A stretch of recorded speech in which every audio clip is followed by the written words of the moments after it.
नमस्ते। आज बात करते हैं प्राइवेट एजुकेशन के उस सच की जो अक्सर बड़ी बड़ी बिल्डिंगों और शानदार रिजल्ट्स के पीछे कहीं छिप जाता है। ये कहानी है एक टीचर की जिसे हम राष्ट्र का शिल्पकार तो कहते हैं, लेकिन उसकी असलियत आज कुछ और ही बन गई है। तो चलिए समझने की कोशिश करते हैं कि आखिर हो क्या रहा है। तो सारा कन्फ्लिक्ट या कहीं की जो असल तनाव है वो यहीं से शुरू होता है। एक तरफ तो ये आइडियल सोच है कि टीचर एक आर्टिसन है, एक शिल्पकार है जो बच्चों का भविष्य गढ़ रहा है, और दूसरी तरफ आज की कड़वी हकीकत जहां एक टीचर कई अलग अलग रोल निभाते निभाते एक कॉर्पोरेट एम्प्लॉय जैसा बनकर रह गया है, जिसका काम बस टारगेट पूरा करना है। तो चलिए सबसे पहले ये देखते हैं कि ये प्रॉब्लम आखिर है क्या। इससे आप उम्मीदों का या कहें कि एक्सपेक्टेशंस का एक ऐसा पहाड़ समझिए जिसके नीचे टीचर की जो अपनी क्रिएटिविटी है, जो एनर्जी है, वो कहीं दबकर रह जाती है। देखिए, आज एक प्राइवेट स्कूल का टीचर सिर्फ टीचर नहीं है, वो इवेंट मैनेजर भी है, स्कूल के सारे फंक्शंस वही देख रहा है। वो क्लर्क भी है, सारा पेपर वर्क उसी के जिम्मे। वो एक काउंसलर भी है, बच्चों से लेकर पेरेंट्स तक की प्रॉब्लम सुन रहा है। और तो और वो पीआर ऑफिसर भी है, स्कूल की इमेज बनाने का काम भी उसी का है। और ये सब क्यों हो रहा है? स्कूल को बेस्ट दिखाने के चक्कर में सारा का सारा प्रेशर आ जाता है टीचर पर। हर बच्चे का रिजल्ट A+ आना चाहिए, एनुअल फंक्शन एकदम परफेक्ट होना चाहिए, कोई कमी ना रह जाए। और इस दिखावे की दुनिया में, इस चमक दमक को मेंटेन करने में एक टीचर वो चीज़ खो देता है जो पढ़ाने के लिए सबसे ज़रूरी है, मन की शांति। जरा इस बात पर गौर कीजिए।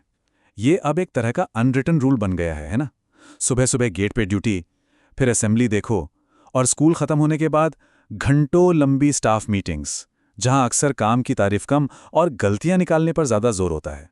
मतलब एक टीचर का असली काम क्या होना चाहिए? पढ़ाना, बच्चों के लिए नए नए लेसन प्लान बनाना, है ना? पर असलियत में वो इन्हीं सब में उलझा रहता है। रजिस्टर भरो, डॉक्यूमेंटेशन पूरा करो, यहां तक कि एडमिशन के लिए पेरेंट्स को कॉल्स करो। ये सारे काम ऐसे हैं जो एक टीचर को मेंटली कभी ऑफ ड्यूटी होने ही नहीं देते। अच्छा, तो इस पूरे प्रेशर कुकर वाले सिस्टम का नतीजा क्या निकलता है? इसका असर सिर्फ टीचर पर नहीं, बल्कि घूम फिरकर सीधा स्टूडेंट पर पड़ता है। सबसे पहली और सबसे भारी कीमत तो टीचर की अपनी हेल्थ को चुकानी पड़ती है, फिजिकल और मेंटल दोनों। सोचिए, घंटों खड़े होकर पढ़ाना और फिर बैठकर अंतहीन फाइलें पूरी करना, शरीर तो थकेगा ही। और जो मेंटल प्रेशर है, उसका नतीजा क्या होता है? स्ट्रेस, इरिटेशन और धैर्य की कमी, जो कि एक टीचर के लिए सबसे जरूरी है। और यहीं पर सिस्टम की एक बड़ी गड़बड़ सामने आती है।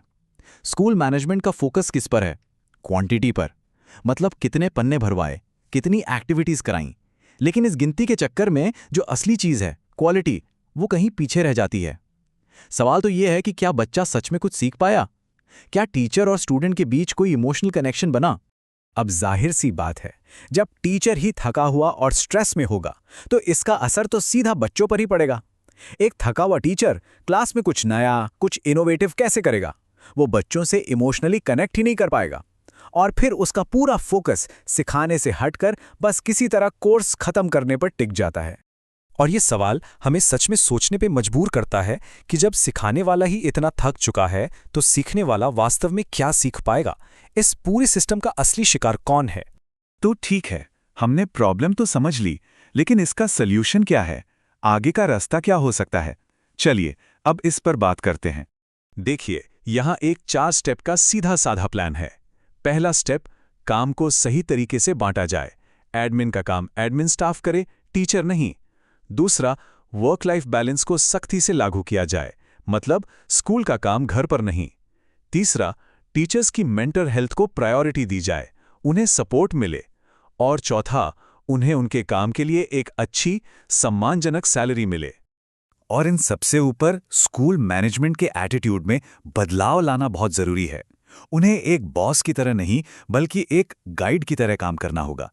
एक ऐसा गाइड जो टीचर्स को सपोर्ट करे, उन्हें इंस्पायर करे, ना कि सिर्फ उन पर प्रेशर बनाता रहे। तो चलिए अब इस पूरी बातचीत को समेटते हैं और उस एक बात पर आते हैं जो इस पूरे मुद्दे की जड़ है, या कहें कि उसकी आत्मा है। ये लाइन अपने आप में सब कुछ कह देती है। एक टीचर स्कूल के सिस्टम का कोई पुर्जा नहीं है जिसे जब चाहा बदल दिया। वो उस पूरे इंस्टीट्यूशन की आत्मा है। और अगर आत्मा ही थक जाएगी तो क्या होगा? पूरा का पूरा ढांचा खोखला हो जाएगा। स्कूल की बिल्डिंग कितनी भी शानदार हो, फैसिलिटीज कितनी भी अच्छी हों, लेकिन अगर उसे चलाने वाले यानी टीचर्स ही थके हुए और नाखुश हैं तो वो सब कुछ बस एक खोखला ढांचा है। वहां सच्ची पढ़ाई हो ही नहीं सकती। तो आखिर में ये एक सवाल हमारे सामने खड़ा होता है, क्या हम सिर्फ एक बिजनेस की तरह स्कूल चला रहे हैं, या हम सच में एजुकेशन की उस आत्मा को बचाने की कोशिश कर रहे हैं, वो आत्मा जो हर एक टीचर के अंदर बसती है।